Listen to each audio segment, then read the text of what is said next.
जय हिंद दोस्तों। देखिए इस वीडियो में हम लोग बात करते हैं क्लास 9 का केमिस्ट्री। देखिए यहाँ पर लिख दिया है क्लास 9 केमिस्ट्री लेसन 1 यानी पार्ट 1 है। जो हमारा पार्ट का नाम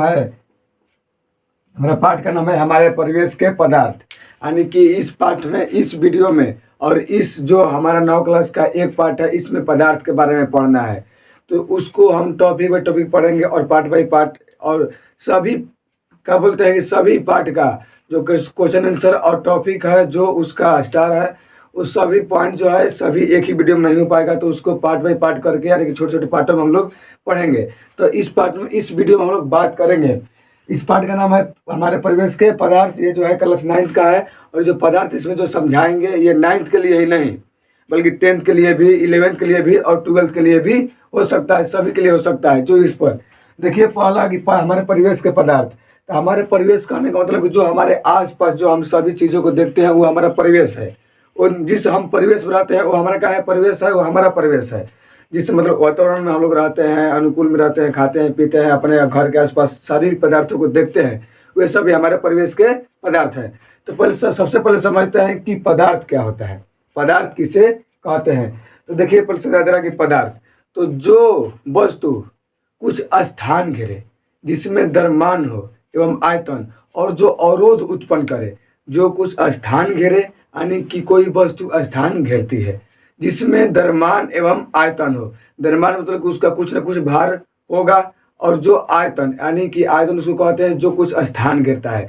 कोई वस्तु होगा तो वो अपना स्थान घेरेगा, तो जो कुछ स्थान घेरता हो। और जो अवरोध यानी कि रुकावट उत्पन्न करता हो उससे पदार्थ कहते हैं। देखिए परिभाषा में लिखे हैं कि जो वस्तु कुछ स्थान घेरे, यानी कि जैसे कि मार्कर है, और इस मार्कर को अगर हम इस बोर्ड पर रखते हैं तो ये भी कुछ इतना स्थान अपना घेर रहा है। ये इसी को बोलते हैं कि स्थान घेर रहा है, जिसमें द्रव्यमान एवं आयतन हो। ये मार्कर का कुछ न कुछ भार है, अपना कुछ कुछ मास है, इस द्रव्यमान है, वजन है। और ये जो आयतन यानी कि जहाँ पर रखेंगे ये अपना स्थान घेरेगा, ये अपना स्थान क्या होगा, घेरेगा। और जो अवरोध उत्पन्न करे यानी कि रुकावट उत्पन्न करे। और किसी पदार्थ को अगर हम चलते रास्ते में एक पत्थर को रख दे तो वो हमारा क्या बनेगा, वो रुकावट पैदा करेगा। तो वो भी क्या है, पदार्थ है। यानी जो रुकावट पैदा करे, अवरोध उत्पन्न करे, रेसिस्टेंस यानी कि अवरोध उत्पन्न करे, उससे क्या कहते हैं, पदार्थ कहते हैं। ये तो आप लोग समझ गए। अब यहाँ पर जैसे में लिखे हैं लकड़ी लिखे हैं, कुर्सी लिखे हैं, टेबल लिखे हैं। अब टेबल जो है इसका अपना कुछ भार होता है, ये जगह घेरता है, यह अवरोध उत्पन्न करता है, रुकावट पैदा करता है।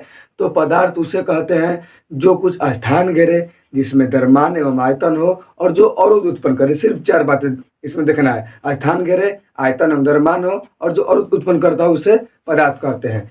पदार्थ के भौतिक गुण यानी कि फिजिकल नेचर ऑफ मैटर, यानी कि इसका भौतिक गुण क्या होते हैं। तो पहला इसमें कि पदार्थ कणों का बना होता है।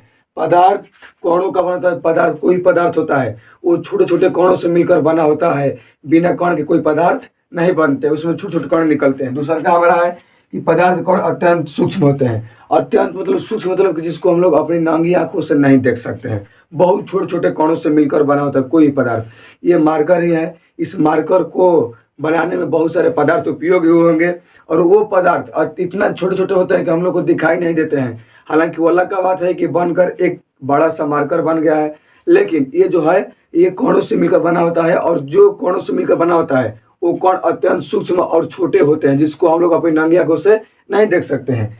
तीसरा क्या कह रहा है कि पदार्थ के कण अनवरत गतिशील रहते हैं। अनवरत मतलब कि हमेशा, जो पदार्थ के कण होते हैं हमेशा गतिशील रहते हैं, वो हमेशा अपना गति करते रहते हैं। तीसरा का चौथा है कि पदार्थ के कण एक दूसरे को आकर्षित करते हैं। ये जो मार्कर है इसमें जो पदार्थ बने होंगे, इसके में भी जो कण है वो एक दूसरे को अपने ओर आकर्षित करते होंगे, यानी कि अपने ओर आकर्षित करना।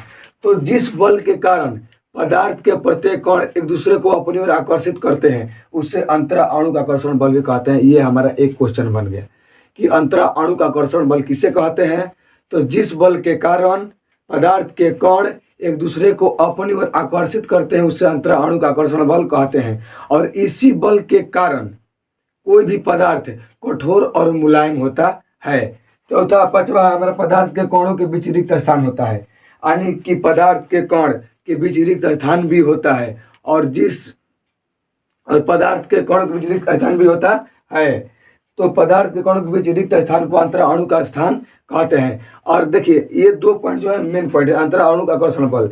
जिससे कि एक सिंपल सा छोटा लकड़ी को लेते हैं और एक पत्थर के टुकड़े को लेते हैं और एक लोहे को लेते हैं। 3 एग्जाम्पल इसमें लेते हैं। तो अगर हम उस लकड़ी के टुकड़े को तोड़ते हैं तो आसानी से तोड़ देते हैं। पत्थर को भी तोड़ना कुछ मुश्किल होता है, लेकिन लोहा को तोड़ना और मुश्किल होता है, क्योंकि उनके बीच ये जो होता है अंतरा अणुकाकर्षण बल, यानी कि उनके जो कण होते हैं बहुत मजबूती तरीका से एक दूसरे को बांध कर रखते हैं, जिसके चलते वो उसको तोड़ पाना थोड़ा सा कठिन होता है। वो होता है अंतरा अणुकाकर्षण बल और अंतरा अणुक स्थान। अब हमारा एक पॉइंट है कि पदार्थ को गर्म करने पर उसके कण की गतिज ऊर्जा बढ़ जाती है, जिसके कारण कणों के वेग बढ़ जाते हैं। अर्थात ताप पड़ने पर कणों का वेग में वृद्धि हो जाती है। जैसे कि कोई लोहा है, अगर लोहा को गर्म करते हैं तो उसके कण क्या हो जाते हैं, उनमें वृद्धि हो जाती है, उनमें गतिशील हो जाते हैं, उनका गतिज ऊर्जा बढ़ जाती है, जिसके कारण उनका वेग बढ़ जाता है। तो यही हम पॉइंट लिखे हैं कि पदार्थ को गर्म करने पर उसके कणों की गतिज ऊर्जा बढ़ जाती है, जिसके कारण कणों के वेग बढ़ जाते हैं। अर्थात ताप बढ़ने पर कणों की वेग में वृद्धि हो जाती है। तो ये जो था हमारा पदार्थ था, और पदार्थ का भौतिक गुण था, यानी कि फिजिकल नेचर ऑफ मैटर। तो आप इसका स्क्रीनशॉट ले सकते हैं। दोस्तों इस जितने भी ये पढ़ाए हैं इसका PDF आप लोग को वीडियो के डिस्क्रिप्शन में मिल जाएगा, वहाँ से आप लोग डाउनलोड कर सकते हैं। वहाँ से आप लोग उसको अच्छे से लिख दिया है, वहाँ से आप लोग भी देख सकते हैं, डाउनलोड कर सकते हैं। तो ये देखिए आप लोग इसका स्क्रीनशॉट ले सकते हैं। तो इस वीडियो के लिए इतना ही, और अगले वीडियो में हम लोग पढ़ेंगे क्लासिफिकेशन ऑफ मैटर, यानी कि पदार्थों का वर्गीकरण। पदार्थ 3 प्रकार के होते हैं, ठोस, द्रव्य, गैस, सभी के बारे में हम लोग पढ़ेंगे। तो इस वीडियो के इतना ही। जय हिंद।